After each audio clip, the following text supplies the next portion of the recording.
Good evening and welcome to a very special episode of Haunted Homemaking.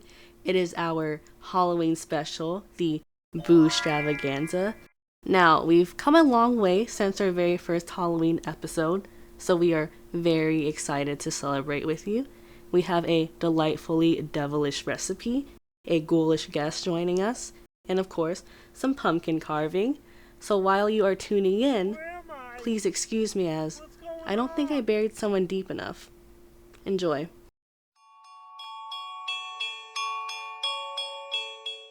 It was Halloween morning, a day spookier than most, and excitement was brewing in the form of a ghost. He sought out a friend, footsteps unencumbered, to gently awake a pumpkin in slumber. Hey, wake up. Jackie, wake up. Come on. Come on, wake up. Don't you know what today is? Wake up. Dooloo, come on. Today's the day we've been waiting for.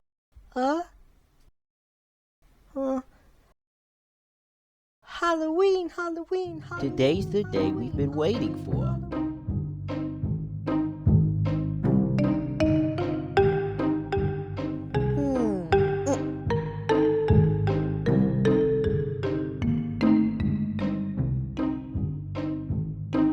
There's a shine to the moon that wasn't there before. Today is the day we've been waiting for. It's a feeling that stays 31 days. Reeling in the feeling of the Halloween haze. It's our favorite time of year. Waking with excitement uncontained. On Halloween. On Halloween.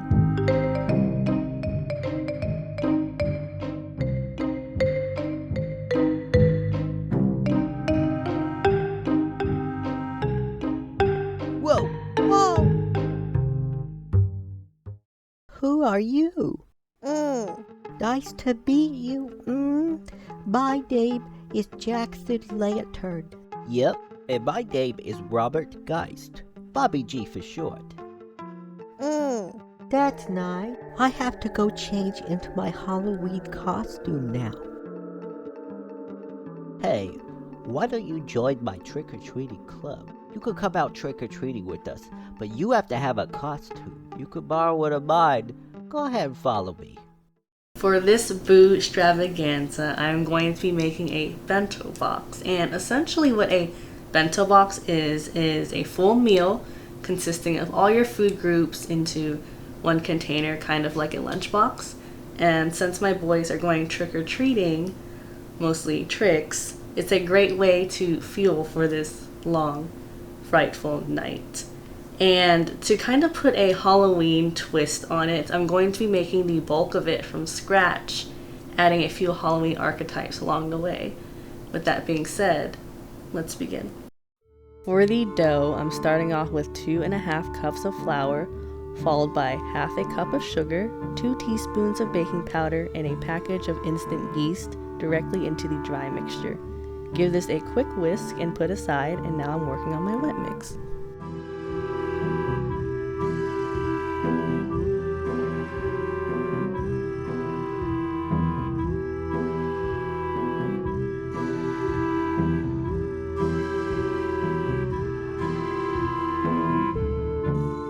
Now this may seem like a lot of food coloring, and it probably is, but I'm aiming for a nice pumpkin-y orange using red and yellow.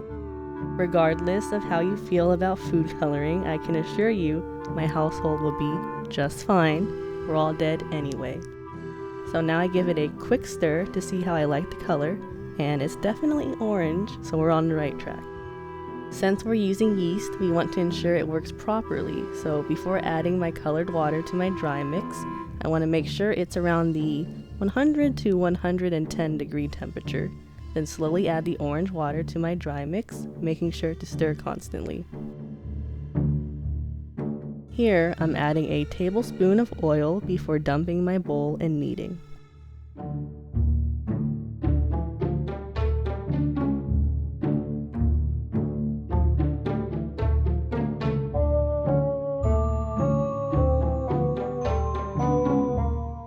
To get a smooth dough and even color distribution, I'm going to knead this for a good 8 to 10 minutes. I hope you're strong because this took some vigorous elbow grease. Or you could ask your monster friend that lives in your attic for some help. I'm sure they're very strong. Once all 8 to 10 minutes of that torture is over with, you'll want to grease that same mixing bowl and put your dough in to rise covered for a couple hours in a quiet area of your home, like your in-home dungeon.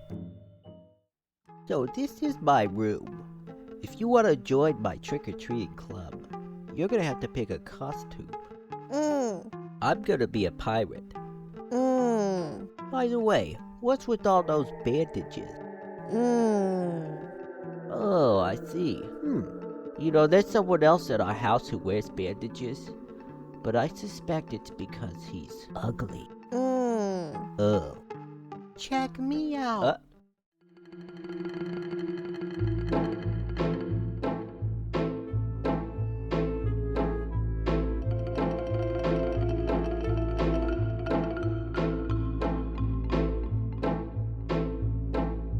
Dressing up for Halloween is not as simple as it seems. So many things that make us scream And paint a fright. That's what I mean. Which costume's best for Halloween? Let's cut one out. Let's craft and sing. Dressing up for Halloween, picking out a thread. We love to dress and celebrate, even though we're dead. I think I'll be a scary man who rides a horse with his left hand, and when he holds his fist upright, his head comes off. Oh, what a sight! I think I too will be a man with wooden leg and metal hand. I'll seize my candy with a shake and make survivors walk the plank. Dressing up for Halloween, candy is the best. If you do not fill our bags, prepare to meet our jest. I'll ring your doorbell 1, 2, 3 and knock and say delivery. But when you get to your front door, I will not be there anymore. I'll throw a rock right at your door, and if you open, I'll throw 7 more. 'Cause the best part about Halloween are the houses that don't give anything. That's not a trick, that's property damages.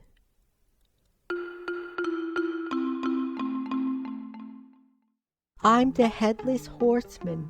But you don't even have a horse. Yeah, I guess I don't have a horse, huh? So you're the Headless Horseless Man. Yeah, I guess I'll just go change. While my bao dough is rising for a couple hours, I'm going to go ahead and prepare the pork filling. Now, since my dough is vegan, you're more than welcome to exchange the ground pork for something that makes this dish completely vegan friendly. But tonight I am not going to do that because I have a couple of human eating monsters in my basement and I just want to be considerate of them. But feel free to use whatever filling you like.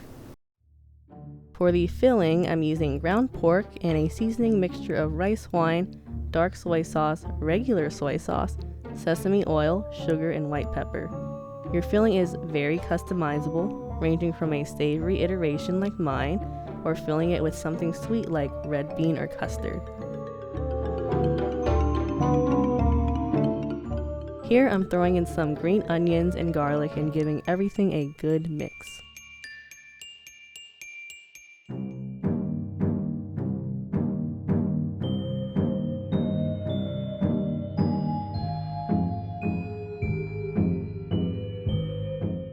Now to bulk up my filling and give it some texture, I'm going to add vermicelli. I soften the noodles by adding boiling water, letting it sit for a few minutes, straining, and then cut it up to easily mix into my ground pork.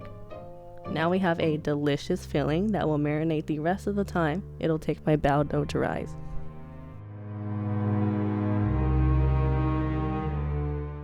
So my dough has finished rising and my filling has been marinating in the fridge and it's time to put everything together. Now making a bao takes some practice, but since I'm making them into jack-o'-lanterns, they don't have to be perfect because pumpkins come in all shapes and sizes. So wash those claws and let's begin. My dough has finally finished rising, and that means it's time to construct our bows. I'm going to start folding the dough into itself, then flatten it out to make sure everything is even. I then roll the dough up and separate into equal parts, which each represent one bow.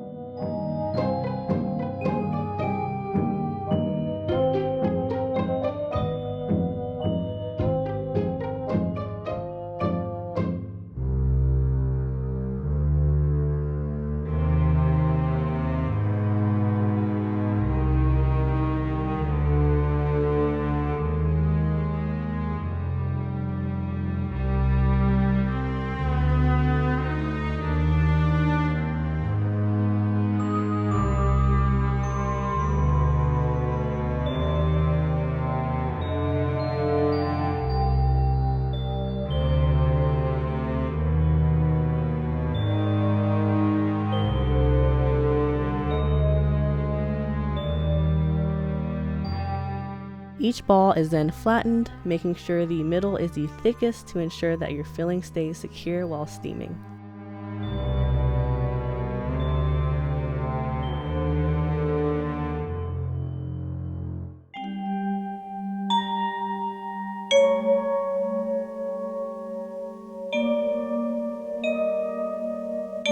So I'm no expert when it comes to bao or dumpling folding, but I think the important part is that everything stays together. Generously fill your dough, but not too much, and here I used a pleating technique to close everything, using my thumb to keep the filling inside as I work my way around. To secure, I twist the top and you should have the cutest little bao you've ever seen. Too bad we'll have to eat it.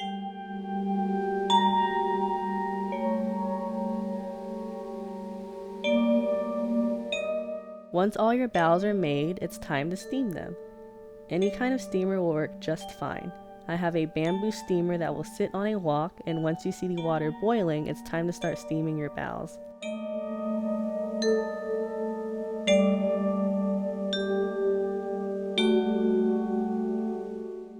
So my baos are in my bamboo steamer. You can use whatever steamer you have available to you.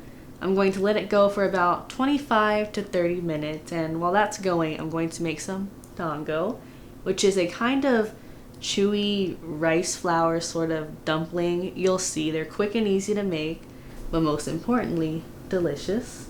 So let's begin. I thought a nice addition to my bento box would be some dango, mostly because they're very easy to make and they keep pretty well as finger food. You'll need two main ingredients, those being sweet rice flour and silken tofu. I used equal parts, and the goal here is to get an almost Play-Doh consistency. I added some food coloring here and a little bit of sugar towards the end.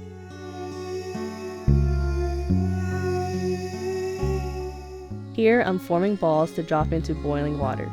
You'll know they're done cooking once they float to the top, then immediately place into ice water and put aside.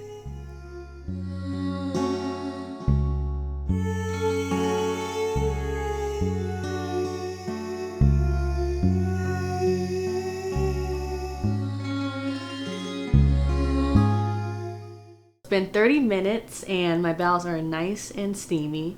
Now, the most important part of the bao making process is, under any circumstance, do not take the lid to your steamer and open it to check on your bao.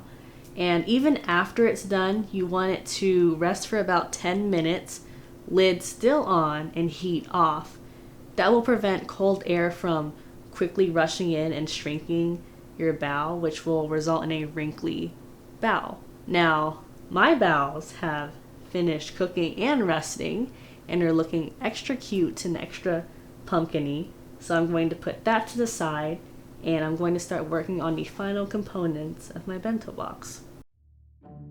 What I really enjoy about bento boxes are their appearances. They are usually bright, well organized, and very colorful.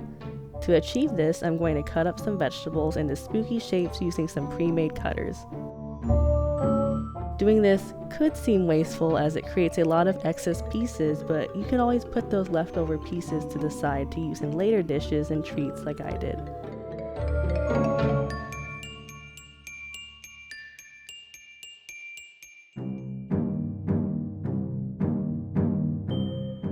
This horrifying looking thing is a lotus root, kind of like a potato, and I remember seeing this technique somewhere where you cut skull shapes from it using the holes as eyes.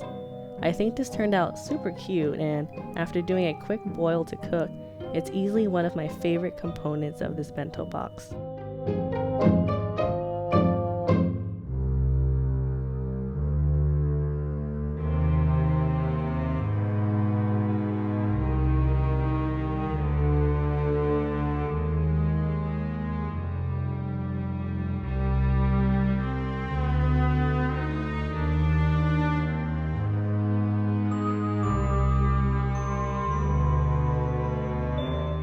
For some final touches, I'm going to add a few other things to fill my bento box up so it looks nice and delicious.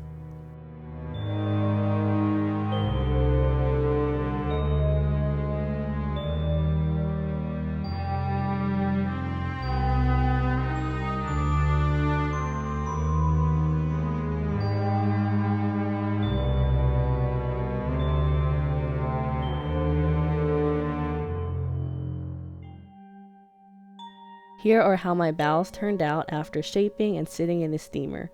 The ridges are definitely very pumpkin and will be a nice spooky star of my bento box.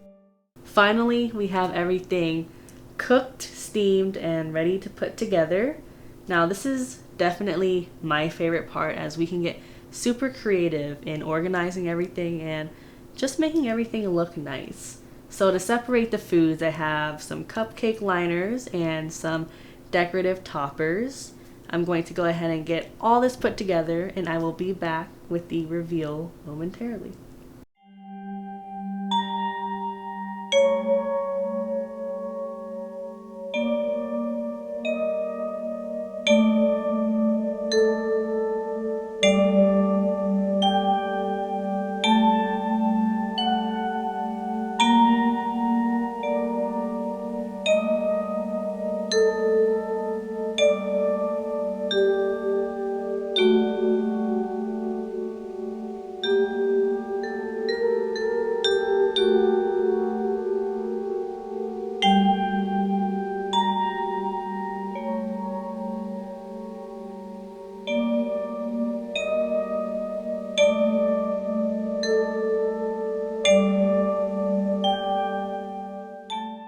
So here is the finished bento box.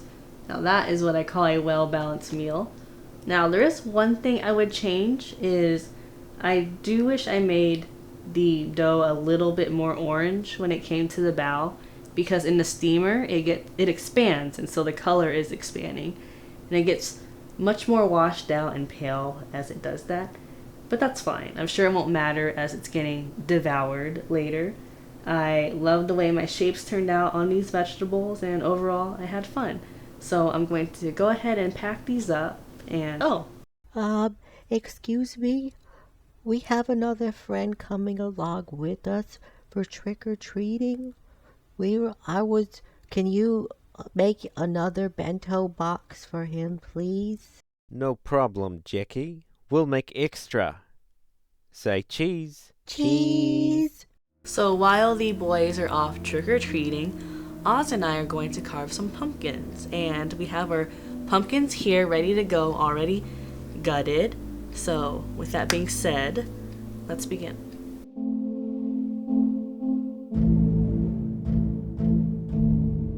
My favorite part about jack-o'-lanterns is when you're finished carving and you stick the candle inside of the pumpkin, turning it into a jack-o'-lantern. Nothing makes the spirit of Halloween really feel like it's here than a lit up face that is scary.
So here are our finished jack-o'-lanterns.